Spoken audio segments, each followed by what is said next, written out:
Sir जय Hind. Colonel Deepak Kumar sir, जय हिंद। बहुत बहुत शुक्रिया समय देने के लिए। Thank you sir. जय हिंद राजेश, बहुत बहुत धन्यवाद आपको मुझे अपने कार्यक्रम में बुलाने के लिए। शुक्रिया सर, आपने समय दिया सर। दरअसल पहलगाम को लेकर मैंने आपके साथ बातचीत करनी थी। पिछले दिन हमने देखा 2:30 बजे के आसपास आतंकियों ने टूरिस्टों पर हमला किया। 27 से ज्यादा लोगों की वहां पर मौत हो गई है, कई टूरिस्ट घायल हैं। और ये उस वक्त हो रहा है सर जिस वक्त हाल ही में हमने देखा कि पाक आर्मी चीफ जनरल असीम मुनीर के दिल में हिंदुओं के प्रति कितनी नफरत थी वो देखने को मिला था। और उसके बाद ऐसे संकेत मिलने लगे थे कि कश्मीर में कुछ बड़ा हो सकता है, और यहाँ पर हमने देखा कि आतंकी हमला हो गया। जो होना था सर वो हो चुका है। अब आंसू बहा के मुझे लगता है कोई फायदा नहीं, लेकिन अब आगे हमने क्या करना है, मुझे लगता है कि इसके ऊपर बातचीत करनी चाहिए, क्योंकि वो कैंसर है जिसका इलाज बहुत जरूरी है सर, नहीं तो पूरे भारत को निगल जाएगा सर। जी हाँ, ये बहुत ही दुखद घटना है और इस समय पूरा देश जो है शोकमग्न है और हमारी सबकी संवेदनाएं उन लोगों को और उनके परिवारों के प्रति है। तो ये एक पैटर्न सा बन गया था दरअसल पाकिस्तान का, कि देखिए कि जब भी कोई बड़ी जियोपॉलिटिकल इंसिडेंट या जियोपॉलिटिकल इवेंट होता है, उस वक्त ये इस प्रकार की घटना करते हैं। अगर हम थोड़ा सा पास्ट में जाएं और देखें कि 2000 में जो है या उससे पहले 1999 में जब वाजपेयी जो है लाहौर जा रहे थे बस यात्रा के लिए, लाहौर बस यात्रा के लिए, उस दिन भी जो है कश्मीर में करीब 20 मासूम लोगों की जान जो है आतंकवादियों ने ली। उसके अगले साल 2000 में जब उस समय के अमेरिकी राष्ट्रपति बिल क्लिंटन भारत आए हुए थे, तो उस समय आपको याद होगा चिट्टी सिंहपुरा में जो है 35 सिखों का, निर्दोष सिखों का नरसंहार हुआ था। और ये जो है जो जितने भी सिख थे ये सब कश्मीरी सिख थे, कश्मीर में ही पुश्तों से रह रहे थे। और अब देखिए कि अब जो है जेडी वैंस यहाँ पर आए हुए हैं भारत में, और इस वक्त ये जो है, तो मुझे लगता है कि देखिए जो सिक्योरिटी एजेंसीज होती हैं, जो इंटेलिजेंस एजेंसीज होती हैं, वो इन सब घटनाओं में एक पैटर्न तलाशती। तो ये पैटर्न बन गया था और ये पैटर्न को देखते हुए हमें शायद, जब हमें पता था कि जेडी वेंस का विजिट हो रहा है, तो हमें कुछ ना कुछ जो है अपनी जो सिक्योरिटी है उसको जो है चाक चौबंद करने की जरूरत थी। तो कहीं ना कहीं ये एक चूक भी हमारी जो सिक्योरिटी एजेंसीज जो भी जिम्मेदार थी टूरिस्ट प्लेसेस पे जो बेसिक सिक्योरिटी प्रोवाइड करने के लिए, क्योंकि देखिए आर्मी का काम हर जगह बेसिक सिक्योरिटी प्रोवाइड करना नहीं होता है, ये तो जो है लोकल एडमिनिस्ट्रेशन और जो स्टेट पुलिस होती है उनका काम होता है। आर्मी का काम होता है स्पेसिफिक इंटेलिजेंस के ऊपर जो है ऑपरेशंस करना और एक secure environment, general secure environment provide करना। तो ये कहीं ना कहीं ये चूक हुई है, क्योंकि वहाँ पे ये मालूम था कि ये बहुत ही पॉपुलर टूरिस्ट डेस्टिनेशन है और कोई भी जो है वहाँ पर उस वक्त जो है स्टेट पुलिस का जो है कोई भी जो है जवान वहाँ पर तैनात नहीं था। इसको जो है हम इस चीज से भी जोड़ के देखें, जैसे कि आपने कहा कि पाकिस्तानी जनरल आसिफ मुनीर का हिंदुओं के प्रति जो द्वेष है, हालांकि ये उनकी जो टू नेशन थ्योरी की थी, ये जो है ये तो फेल हो चुकी है। कब की फेल हो चुकी है और कितने बार फेल हो चुकी है, इसका जो है जवाब दिया जा सकता है। और आज जिन लोगों को वो एड्रेस कर रहे थे, जो पाकिस्तानी जो विदेशों में रहते हैं, वो पाकिस्तानी वो ये सब चीजें छोड़ के वो आगे बढ़ चुके हैं। वो जो है वहां पे उन्होंने देखा है कि वेस्ट में और दूसरे जो वेस्टर्न कंट्रीज में ये सब चीजों के कोई मायने रह नहीं गए हैं। वहां पे जो है धर्म के और उसमें लोग इससे ऊपर उठ गए हैं और बहुत सारे लोग तो ऐसे हैं जो वहां पर जिन्होंने धर्म को जो है ऑफिशियली त्याग दिया है।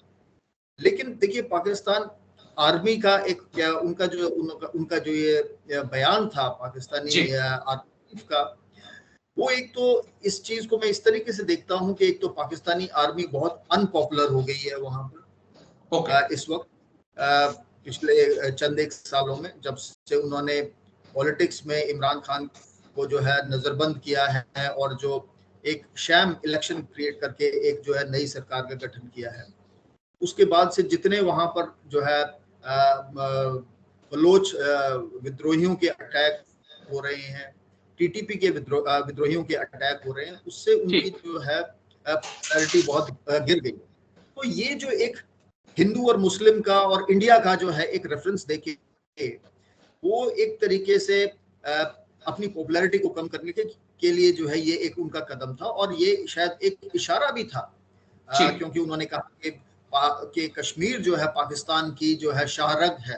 तो ये एक उनका इशारा भी था, क्योंकि यहाँ पे कुछ ना कुछ आतंकवादी टेररिस्ट कुछ ना कुछ कश्मीर में हमेशा छुपे रहते हैं। हालांकि पिछले चंद एक सालों में जो घटनाएं थी उनकी जो फ्रीक्वेंसी काफी कम हो गई थी, लेकिन कुछ ना कुछ जो है आतंकवादी जो छुपे हुए थे उनको शायद ये एक इशारा था कि ये कुछ ना कुछ बड़ा इस वक्त जो है करना चाहिए। इसका एक दूसरा वो ये भी था कि भारत के खिलाफ अगर भारत कुछ जरूर जाहिर तौर पे भारत एक रिटेलिएशन करेगा, तो पाकिस्तान के खिलाफ भारत का कोई भी रिटेलिएशन जब होता है वो पाकिस्तान को जो है यूनाइट करता है। वो अपनी प्रॉब्लम भूल के वो भारत की तरफ जो है वो देखने लगते हैं। तो मुझे लगता है कि ये एक कैलकुलेटेड मूव था उनका, पाकिस्तान के आर्मी चीफ का। और अब आपने बात की कि भारत का जवाब क्या होना चाहिए। देखिए, जवाब हमने पहले भी दिए हैं और जवाब इस बार भी जरूर दिया जाएगा, क्योंकि बहुत गुस्सा है देश में, सरकार में और सेना में बहुत ही ज्यादा गुस्सा है, इस बात को लेकर आक्रोश है। और जवाब हम अपनी टाइम चूज करके, अपनी जगह चूज करके और कैसा देना है वो हम डिसाइड करेंगे। पाकिस्तान ने जो करना था उन्होंने कर लिया, अब हम बताएंगे कि हम क्या करेंगे। और मुझे पूरा यकीन है कि सरकार में और मिलिट्री में, कि मिलिट्री मतलब मैं जब मिलिट्री कहता हूं तो सेना के तीनों अंगों में इस पर गहन विचार विमर्श शायद हो रहा है, होगा अभी जो है जैसे हम बात कर रहे हैं, और बहुत ही जल्द एक इस प्रकार का जो है एक निर्णय लिया जाएगा कि हमें क्या करना है। ठीक सर, लेकिन बस एक आखिरी पॉइंट जिसका छोटा सा जवाब मैं आपसे चाहूंगा कि क्या ये लोकल मदद के बिना या स्लीपर सेल की मदद के बिना ये आतंकी हमला हो सकता था? और जब इतने लोग इस वक्त जम्मू कश्मीर में पहुंचे हैं टूरिस्ट बनकर, तो क्या सुरक्षा के और कड़े इंतजाम नहीं हो सकते थे? अगर 200 लोग एक जगह पर इकट्ठे हैं, मुझे लगता है कि अगर 2 से 3 पुलिसकर्मी या 2 से 3 सीआरपीएफ के कमांडोज वहां पर होते तो शायद 27 लोगों को अपनी जान नहीं गंवानी पड़ती। सर जी, आपने बिल्कुल सही कहा कि इस प्रकार के जो भी टेररिस्ट अभी कश्मीर में फिलहाल मौजूद हैं, हालांकि उनकी नफरी बहुत कम है, लेकिन जो भी रह रहे हैं, देखिए वो कोई भी लोकल सपोर्ट के बिना नहीं रह सकते, क्योंकि इतने बड़े जंगल अब नहीं रह गए हैं कि जहाँ पे जो है आतंकवादी रह सकें या अपना रहने के लिए 6 महीने के लिए अपना राशन और दूसरी ज़रूरती सामान को स्टोर कर सकें। वो अक्सर जो है गाँवों से कांटेक्ट करते हैं जहाँ से उनको ये लॉजिस्टिक मदद मिलती है। तो ये तो बिल्कुल क्लियर है कि उनको लोकल्स की जो है कुछ ना कुछ मदद थी, और ये भी बताया जा रहा है कि इसमें से जो है 1 या 2 लोकल थे, बाकी जो है फॉरेन टेररिस्ट थे। ये भी जो है बातें निकल कर आ रही हैं। और दूसरा जो आपने कहा कि जैसे मैंने कहा, देखिए ये तो एक एसओपी होती है इस प्रकार की कि जब भी कोई इवेंट होता है, जब भी कोई ऐसी हाई प्रोफाइल विजिट होती है, तो सुरक्षा के जो इंतजाम हैं जो है उनको जो है हम और दुरुस्त करते हैं। तो इस एसओपी का कहीं ना कहीं वायलेशन तो हुआ है, इसमें कोई शक नहीं, कोई दो राय नहीं है। और क्योंकि ये एक इम्पॉर्टेंट टूरिस्ट डेस्टिनेशन था, तो यहाँ पर जो है सिक्योरिटी जरूर होनी चाहिए थी। और क्योंकि ये जो अभी टूरिस्ट सीजन शुरू ही हुआ था, मेरे ख्याल से अप्रैल में शुरू होता है, अप्रैल से लेके और जो है जुलाई अगस्त तक चलता है। अभी तो सिर्फ ये शुरू हुआ था क्योंकि अभी स्कूलों की छुट्टियां शुरू हुई हैं, कॉलेजेस शायद थोड़ा और देर में छुट्टियां होंगी। तो ये एक तरीका था पाकिस्तान का और इन टेररिस्ट का एक ये बताने के लिए कि जो भारत ने एक नॉर्मल सी क्रिएट की थी भारतीयों के दिल में भी कि कश्मीर अब नॉर्मल है, आप लोग जा सकते हैं, और विदेशी बहुत सारे टूरिस्ट भी वहां पर आते रहे हैं। तो पिछले कई सालों से टूरिज्म को काफी बढ़ावा मिला है। तो मेरे ख्याल में वो उस जो एक नॉर्मलसी का परसेप्शन था उसको शैटर करने के लिए ये जो है किया गया।